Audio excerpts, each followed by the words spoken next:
What's up guys, welcome to another video. Today I'm going to show you my Orc Boar Boyz.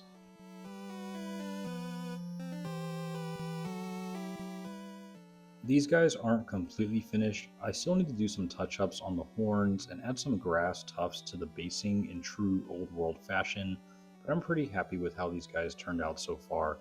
I'm especially happy with how the black armor looks, so I'll show you how I painted that later in the video.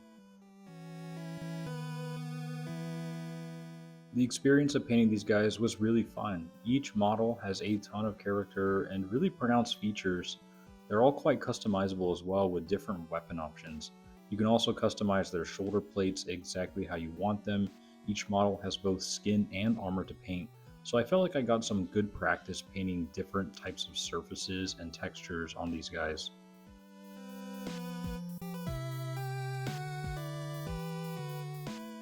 Initially, I was not so sure about freehanding the banner because it was a little bit intimidating, but I figured I have to learn somehow, so I just decided to give it a go.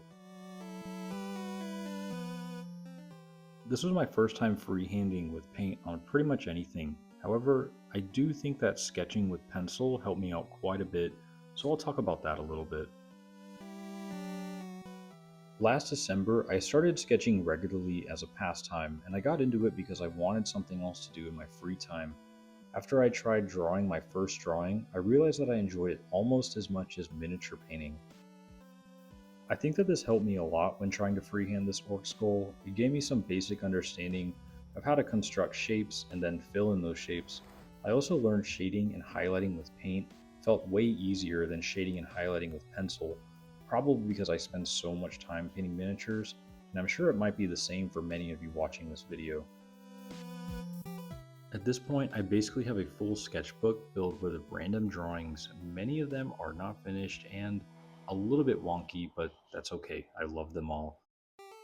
Overall, I think freehanding is doable, and I think that anyone can do it with a little bit of patience and practice. Things like sketching can help, but I don't necessarily think it's required.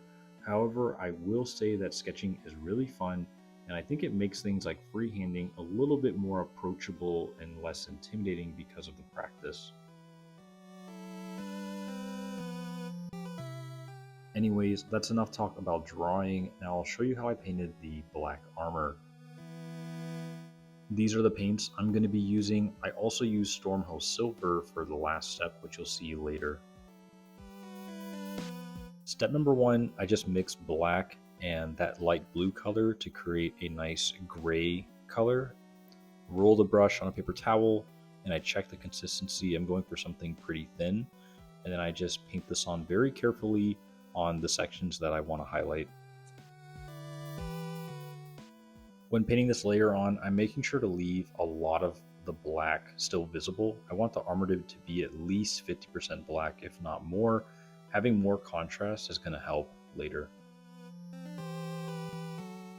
For layer number two, I just mix in a little bit more of my blue color.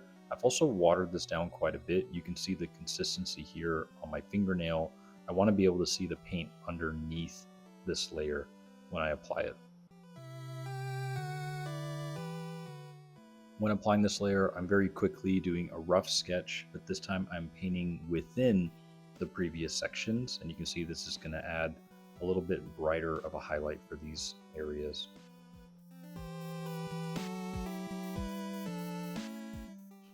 After this, I mix my blue and white together to create a very light blue color. I water this paint down to the same consistency as the previous layer, roll the brush on the paper towel, and use the tip of the brush like this to create scratches. You kind of have to play with the consistency a little bit, but once you get it down, you should be able to create these nice delicate scratches. If the paint is at the right consistency, the scratches will be nice and sharp like I'm showing here. If the paint is too thick, it might turn out like the top of the helmet, which are a little bit more clumsy, but that's okay because the next step will fix that.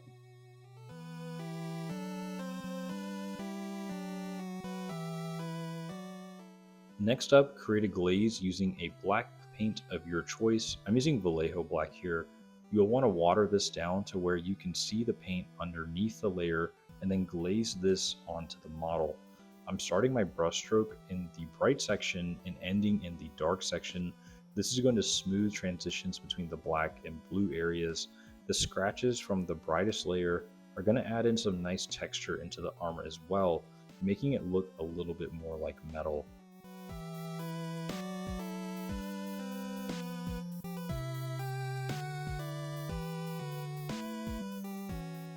For the final step, just do a quick edge highlight using Stormhill Silver.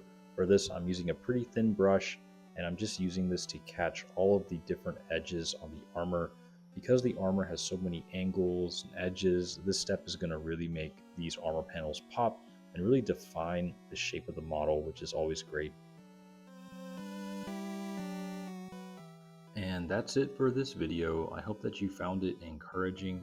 Let me know in the chat if you like the sketch or if you're looking to try out some freehand sometime on your Warhammer models. Like and subscribe if you want to see more of my videos, and I hope to catch you in the next one.